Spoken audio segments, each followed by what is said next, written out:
അപ്പോ മത്തായിക്കും മകൾക്കും 300 രൂപയാണ് മറിയാമ്മ വില നിശ്ചയിച്ചിരിക്കുന്നത്, ഇല്ലേ സാറേ?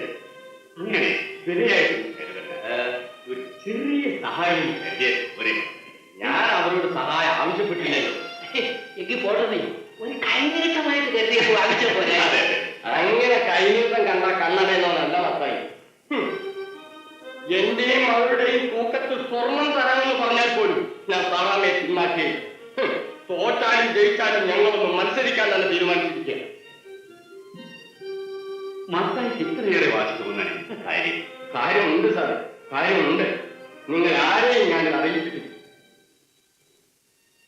ഞാൻ വേറെ സമുദായത്തിൽ ജനിച്ചവരാണെങ്കിലും ഞാനും എന്റെ മകൾ ഇന്ന് ക്രിസ്ത്യാനികളാണ്. ഞങ്ങൾ ആരുടെയും മുമ്പിൽ ഭിക്ഷയ്ക്ക് പോയിട്ടില്ല സാറേ. ജോലി ചെയ്താണ് ഞങ്ങൾ ജീവിക്കുന്നത്. എന്റെ മകളൊരു അധ്യാപികയാണെന്ന് സാറിന് അറിയാമല്ലോ. ഒഴിവ് സമയങ്ങളിൽ ചില കുട്ടികളെ സംഗീതം പഠിപ്പിക്കാൻ പോകാറുണ്ട്. നിങ്ങളുടെ സ്ഥാനാർത്ഥിയായ ജോലിക്ക് ഒരു പെങ്ങളുള്ളത് അറിയാമല്ലോ, ചിന്നാമതെ. ആ കുട്ടിയെ സംഗീതം പഠിപ്പിക്കുന്നത് അറിയാം. ആ കാര്യമൊക്കെ എനിക്കും അറിയാവുന്നതല്ലേ മത്തായി? പക്ഷെ അറിയാത്തൊരു കാര്യമുണ്ട്. സാറിനോടായതുകൊണ്ടാണ് ഞാനത് പറയുന്നത്. കുട്ടിയെ സംഗീതം പഠിപ്പിക്കാൻ വേണ്ടി എല്ലാ ദിവസവും സാറാമ്മ ജോണിയുടെ പോകുമായി. അതെ, ഇതിനിടയിലാണ് സാറാമ്മയും ജോണിയും തമ്മിൽ സ്നേഹമാണെന്ന് ഞാൻ അറിഞ്ഞു. അവർ വിവാഹിതരാവാൻ വരെ തീരുമാനിച്ചു കഴിഞ്ഞു. ഞാൻ രണ്ടുപേർക്കും ഇഷ്ടവും. പിന്നെ ആ വിവാഹം അങ്ങ് ആലോചിച്ച് കഴിയാമെന്ന് ഞാനില്ല. സാറേ, ഒരു ദിവസം ഇതിനെപ്പറ്റി ചോദിക്കാൻ വേണ്ടി ഞാൻ ജോലിയുടെ വീട്ടിൽ. അങ്ങനെയാണെങ്കിൽ എനിക്ക് വിരോധമൊന്നുമില്ല മത്തായി. പക്ഷെ ആ ടീച്ചണത്തിന്റെ കാര്യം തീരുമാനിച്ചിട്ട് നമുക്ക് കല്യാണം കാര്യം തീരുമാനിക്കാം. എനിക്ക് സാറാമ്മ മാത്രമല്ലേ ഉള്ള ചാൻഡിക്കാൻ. എനിക്കുള്ളതെല്ലാം സാറാമ്മയ്ക്കുള്ളതല്ലേ. എന്നാലും അതൊരു തുകയാക്കി ഇങ്ങോട്ട് പറഞ്ഞേരെ, അതല്ല എന്റെ സമ്പ്രദായം. ആ, നീ അറിഞ്ഞോ? മത്തായി ഒരു കല്യാണാലോചനയായിട്ട് വന്നിരിക്കുക. നമ്മുടെ ജോലി കുഞ്ഞിനെ. മത്തായിയുടെ കൂടെ തന്നെ സാറാമ്മ. അതറിയാം, ഇവര് തമ്മിൽ സ്നേഹമാണെന്നൊക്കെ പറയുന്നു. അനാവശ്യം പറയാതെ അറിയാമേ, ഒന്ന് മിണ്ടാതിരുന്നോണം. ഈ കുടുംബത്തിൽ കല്യാണാലോചനയുമായി വരാൻ മാത്രം താൻ വളർന്നോളൂ. ആരെ തരാമെന്ന് പറഞ്ഞാലും എന്റെ മോനെ കൊണ്ട് വേൽമത്തായുടെ മോളെ ഞാൻ കെട്ടിക്കുകയില്ല. തനിക്കറിയാമോ? അങ്ങനെ പറയരുതും അറിയാമോ. മതം മാറിയതിനു ശേഷം ഞങ്ങളും നിങ്ങളെപ്പോലെ ക്രിസ്ത്യാനികളല്ലേ. അതെങ്ങനെയാ? മതം മാറിയതുകൊണ്ട് മഹത്വം ഉണ്ടാകുമോ? ഞങ്ങളെ തോമാശ്രീയെ സ്ഥാപിച്ച കുടുംബക്കാരാ. പേലസി സാറാമ്മയെന്ന് എന്റെ അടുക്കാതെ ഉണ്ടാ ഞാൻ സമ്മതിക്കുകയില്ല. എന്റെ മറിയാമ്മ ഒന്ന് പയ്യ പറ. ഇത് ചിന്നമ്മേ, എന്റെ ആ പാട്ടുകാരൻ ഇങ്ങോട്ട് വരാതാ. ഇനി ഒരു അക്രമം നോക്കണേ. നിങ്ങൾക്ക് അഭിമാനമുണ്ടോ? ഇയാൾ പറഞ്ഞപ്പോൾ ആദ്യം പുറത്താക്കേണ്ടതല്ലേ? നാം ഇവിടെ പാട്ട് പഠിപ്പിക്കാൻ വരണം. എന്റെ മോനെ മയക്കാനാണ് നീ ഇവിടെ വരുന്നത്. ഇറങ്ങി പുറത്തത്. അമ്മച്ചി, ഒരു വീക്ക് തന്നാണല്ലോ. വേലനെ നേരത്തെയൊക്കെ പെരയെ കയറ്റി എന്നെ തരണം. ഇറങ്ങി പോയി വിടുന്നു. മോളെ വരുമോ? കല്യാണാലോചനയും കൊണ്ട് വന്നിരിക്കുന്നു. അന്ന് വീട്ടിൽ വന്നിട്ട് എനിക്ക് ഉറങ്ങാൻ കഴിഞ്ഞു. രാത്രി മുഴുവൻ ഞാൻ കരയുകയായിരുന്നു. സാറിന് അങ്ങനത്തെ ഒരു അനുഭവം ഉണ്ടായതെങ്കിൽ സാറിന് വിഷമം തോന്നില്ലേ? തോന്നുന്നു, തീർച്ചയായും. എന്റെ മകളെപ്പറ്റി ഞാൻ സാറിനോട് വിശേഷിച്ചൊന്നും പറയേണ്ട കാര്യം. അവൾക്ക് അവർ കണ്ടിട്ടുള്ളൊരു ദോഷം അവൾ വേഗം മത്തായിയുടെ മകളാണെന്നുള്ളത്. ഞങ്ങൾ ക്രിസ്ത്യാനികളായിട്ട് ഞങ്ങൾ അംഗീകരിക്കാൻ അവർ തയ്യാറില്ല. സമുദായത്തിലോ ഞങ്ങൾ സ്ഥാനമില്ല. എങ്കിൽ നാട്ടിലെങ്കിലും സ്ഥാനം ഉണ്ടാകുവാനെന്ന് അറിയണമല്ലോ. അതിനു വേണ്ടി മാത്രമാണ് സാറേ ഞാൻ അവൾ സ്ഥാനാർത്ഥിയായി നിർത്തിയത്. സ്ഥാനാർത്ഥിയായിട്ട് നിർത്തിയത് തെറ്റുന്നു. അങ്ങനെ തോന്നിയേടും തോന്നിയേടെന്നല്ല, ഏത് ചെകുത്താൻ സഹായിക്കുമെന്ന് പറഞ്ഞാലും ഞാനത് സ്വീകരിക്കും. ഇത് ഞങ്ങളുടെ അഭിമാനത്തിന്റെ കാര്യമാണ്. അഭിമാനത്തിന് വേണ്ടിയാണെങ്കിലും തോന്നിയാലുള്ള സഹായം നല്ലതിനല്ലേ? ആപത്താണേ, ആള് പിഴയാ. അതെ, എനിക്കല്ല. പിഴക്കുന്നതൊക്കെ അയാളുടെ കയ്യിൽ. അയാൾ മനുഷ്യത്വശാസ്ത്രനാണ് മത്തായി. അല്ലേ? അത് പിടിപ്പിനാ പറയുന്നത്. അയാളുടെ കെട്ടിയോളെ കെട്ടുന്നുണ്ടോ? ആദ്യം എങ്ങനെയിരുന്നു? യോ, നല്ല പഴുത്ത് വെള്ളരിക്കാ പോലെടുക്കുക. ഇപ്പോഴങ്ങ് ഉണങ്ങി ഒരു വടിപോലായി പോയില്ലയോ? ചവിട്ടിയെന്ന് മൂന്ന് കളഞ്ഞല്ലേ? ഇപ്പൊ ക്ഷയമാ. അയ്യോ, ചുമയ്ക്കാൻ പോലും ശേഷിയില്ല പാവത്തിന്. ഇതൊക്കെ എന്തിനാ എന്നോട് പറയുന്നത്? അല്ല, തോന്നിയടുമായുള്ള ബന്ധം നല്ലതല്ലെന്ന് പറയും. അതൊക്കെ എനിക്കും അറിയാം സാറേ. എന്റെ വീട്ടിലെ കാര്യം നോക്കാൻ മാത്രമൊക്കെ ഞാനും ഉണ്ട്. പിന്നെ തെരഞ്ഞെടുപ്പിനെ കുറിച്ചാണെങ്കിൽ ഒന്നും പറയണമെന്നില്ല. എന്റെ മകൾ തെരഞ്ഞെടുപ്പിൽ മത്സരിച്ച് ജയിക്കുകയെ തോൽക്കുകയും ചെയ്യും. അത് വേറെ കാര്യം. എന്നാൽ ഞങ്ങൾ ഓ, ഇറങ്ങി. ഓ, ഓ, ഓ, ഓ.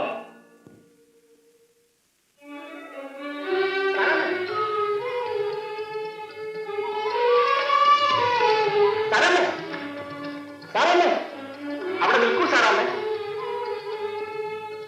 എന്താ സാറേ എന്നോട് പിണക്കമാണ്? പിണങ്ങാൻ ഞാൻ പഠിച്ചിട്ടില്ല. ഇണങ്ങാൻ മാത്രമേ ഉള്ളത്. എന്നിട്ടാണോ കണ്ടിട്ട് മിണ്ടാതെ പോയത്? ഞാൻ ഇന്ത്യ ജോണിച്ചത് കുറച്ചിലല്ലേ.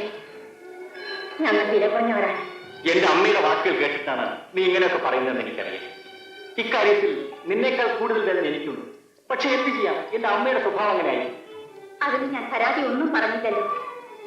നിങ്ങൾ അനുസരണയുള്ള ഒരു മകനായി തന്നെ കഴിഞ്ഞോളൂ. ഞാൻ താൻ നിങ്ങൾക്ക് ബുദ്ധിമുട്ടുകളൊന്നും ഉണ്ടാവില്ല. സാറാമേ, സാറാമേ, സാറാമേ, ഞാൻ പറയുന്നു കേൾക്കൂ സാറാമേ. ഉടനെ അമ്മച്ചി എതിർക്കുന്നത് നല്ലതല്ല. കാലക്രമേണ അമ്മച്ചിയുടെ അഭിപ്രായങ്ങൾ മാറ്റിയെടുക്കാവുന്നതേ ഉള്ളൂ. അതുവരെ എനിക്ക് വേണ്ടി ഒന്ന് കാത്തിരുന്നൂടെ സാറാമേ? കാത്തുനിൽപ്പിനെ കുറിച്ച് എന്നോട് പറയുന്നത് ജോണിക്ക് വേണ്ടി മരണം വരെ കാത്തു നിൽക്കാൻ തീരുമാനിച്ചു കഴിഞ്ഞവളാണ്. ഇനിയൊരു പക്ഷേ ജോൺ വീട്ടുകാർക്ക് വേണ്ടി മറ്റൊരുത്തിയെ വിവാഹം ചെയ്തെന്നും വരാം. എന്നാലും ഈ സാറാണ് മറ്റൊരാളുടെ ഭാര്യയാവില്ല. വിവാഹം വീട്ടുകാർക്ക് വേണ്ടിയാണ്, എനിക്ക് വേണ്ടിയാണ്. ഈ ജീവിതത്തിൽ ഞാൻ വിവാഹം ചെയ്യുന്നുവെങ്കിൽ അത് സാറാമ്മയെ മാത്രമല്ല. എന്നെ വിശ്വസിക്കും.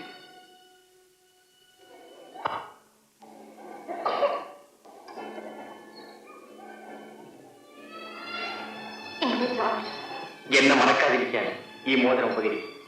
മറക്കാനും ഓർമ്മിക്കാനുള്ളത് ജോണിനെ കുറിച്ച് മാത്രമാണ്. അതിരിക്കട്ടെ, പരിഭവമൊക്കെ തീർന്നു?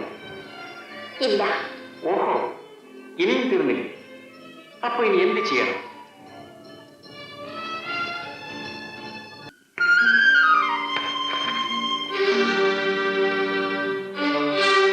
ഞങ്ങൾ പാവങ്ങളാണ്, പുതുക്രിസ്ത്യാനികളാണ്. കഴിഞ്ഞതൊക്കെ കഴിഞ്ഞു. മേലാൽ ഇത് ആവർത്തിക്കരുത്. പോകട്ടെ, പോകാൻ.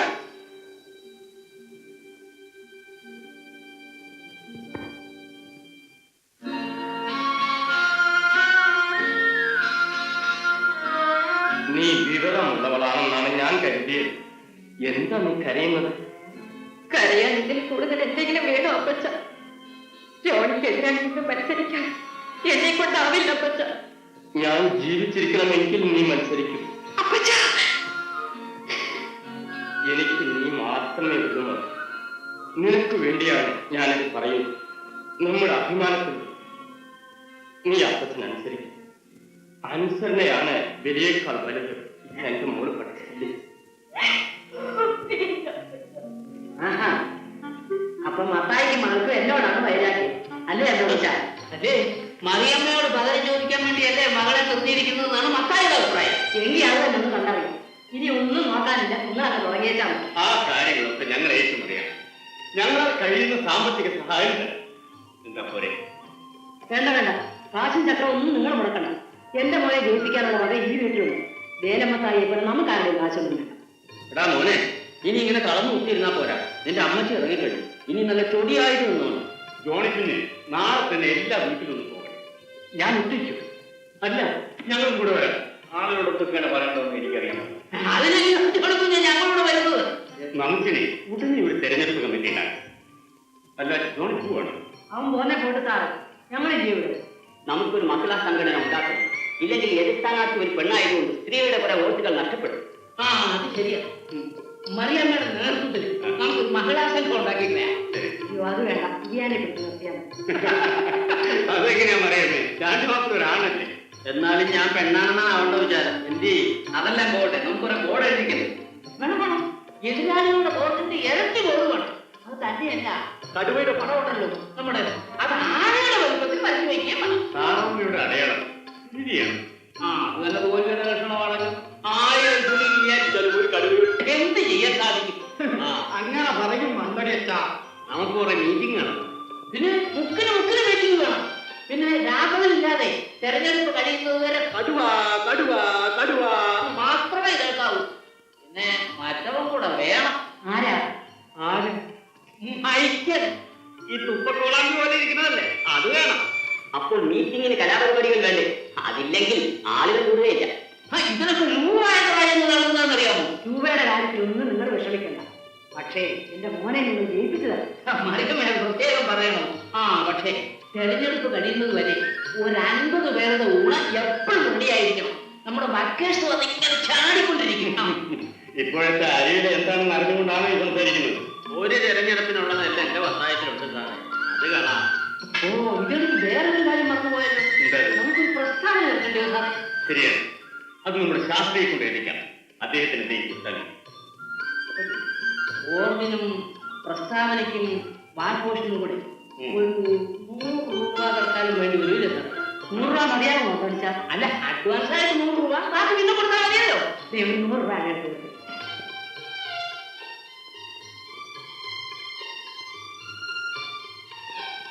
ഈ 7ാം വാർഡിന് സ്ഥാനാർത്ഥിയായി നിന്ന് മത്സരിക്കുന്ന അലോക നിഴലാത്തനും സുകുമാര കളയനും സകലകലാവല്ലഭനുമായ ശ്രീമാൻ ജോണിയുടെ ഒരാളെ വലുതാക്കി ചെറുതാക്കി ചെയ്യുന്നതിന്റെ സ്നേഹിതന്മാർ ഒന്നും കണ്ടില്ലെന്ന് ഭാവിച്ചേക്കണം, അത്ര. പക്ഷെ ഞാൻ കൂടി വന്നിരുന്നു കൊണ്ട് ഇത് വേണം. അത് കൊള്ളാം. വലിയ വലിയ ആളുകൾ എന്ന് പറയുന്നത് പോലും അങ്ങോട്ട് ചെന്ന് കാശും കൊടുത്ത് കാര്യം പിടിച്ച് ചെയ്യണം വെപ്പിക്കുന്നു. പിന്നെ അത് ഒരു ചെറിയ പ്രസ്താവന. ഏത് മണ്ണിനെയും വലുതാക്കാം. ബലൂൺ ഊതി വീർപ്പിക്കും പോലെ ഒരൊറ്റ ഊതി വീർപ്പിക്കലേ. അതാണ് ഈ ബലൂണിച്ച് ശാസ്ത്രികൾ അതും മുഴുവൻ വായിക്കും. സകലവല്ലഭനുമായ സകലകലാവല്ലഭനുമായ ശ്രീമാൻ ജോണിയുടെ അടയാളമായ കടുവയ്ക്ക് നിങ്ങളുടെ വിലയേറിയ വോട്ടുകൾ കൊടുക്കാൻ ഞങ്ങൾ അഭ്യർത്ഥിക്കുന്നു. ഇത്തരുണത്തിൽ ശ്രീമാൻ ജോണിയുടെ എതിർ സ്ഥാനാർത്ഥിയായ ശ്രീമതി സാറാമ്മയെ കുറിച്ച് ശ്രീമതി സാറാമ്മ ഒരു സ്ത്രീയാണ്. പക്ഷേ സൂക്ഷിച്ചു നോക്കിയാൽ ആ സ്ത്രീയുടെ പുറകിൽ ഒരു പുരുഷൻ ഒളിച്ചു നിൽക്കുന്നത് നിങ്ങൾക്ക് കാണാം. അത് മിസ്റ്റർ തോമസ് അല്ലാതെ മറ്റാരുമല്ല. സ്ഥാനാർത്ഥിയായി നിർത്തിയിരിക്കുന്നത് സ്ത്രീ സ്വാതന്ത്ര്യം സംരക്ഷിക്കാൻ വേണ്ടിയാണെന്ന് മിസ്റ്റർ തോന്നിയാടൻ പറയുന്നു. അങ്ങനെയാണെങ്കിൽ ശ്രീ തോന്നിയാടന്റെ ഭാര്യയായ ഏലിക്കുട്ടിയെ സ്ഥാനാർത്ഥിയായി നിർത്തണമായിരുന്നു. അങ്ങനെ ചെയ്യാതെ ശ്രീമതി ഏലിക്കുട്ടി വീട്ടിൽ കിടന്നുറങ്ങുമ്പോൾ ശ്രീമതി സാറാമ്മയെ സ്ഥാനാർത്ഥിയായിട്ട് നിർത്തിയതിന്റെ അന്തർഗതം വെറും മന്ദവീനം മാത്രമാണ്. മിസ്റ്റർ ജോണി, അതൊക്കെ പറയാൻ ഇപ്പോഴേ അവസരം കിട്ടിയുള്ളൂ. അതാണ് തെരഞ്ഞെടുപ്പിനുള്ള ഗുണം. നമുക്കതൊന്നും വേണ്ട ശാസ്ത്രി, നമ്മുടെ ധർമ്മസമരമാണ്. അയ്യോ, എന്റെ പൊന്നു പോവാനുള്ള സാറേ, ഇത് രണ്ടും കൂടെ നടക്കില്ല. ധർമ്മോടിക്കുന്ന സമരം നടക്കുന്നതിന് ആരും വേണം ക്ഷമിച്ചാ പോലെ. എന്തൊക്കെയായാലും ശരി, എനിക്ക് വേണ്ടി പ്രസ്താവന എഴുതാൻ ഞാൻ സമ്മതിക്കില്ല. നമുക്ക് വേണമെങ്കിൽ ചെറുതൊക്കെ വെട്ടിക്കളാൻ, പക്ഷേ തന്നെ ഒന്നാന്തരം പോയിന്റിലായിരുന്നു. എന്നാൽ ആരും തിരിച്ചു എഴുതാൻ ശാസ്ത്രിയുടെ ഞങ്ങൾ ഇറങ്ങിയിട്ട് വരാം. വരും ജോലി. അല്ല, ആ ബാക്കി കൂടെ ഒന്ന് തന്നിട്ട് പോയെങ്കിൽ ബാക്കി പതുക്കെ എഴുതിക്കാറ്. ബാക്കിയൊക്കെ പിന്നെ ദരിദ്രവാസികൾ.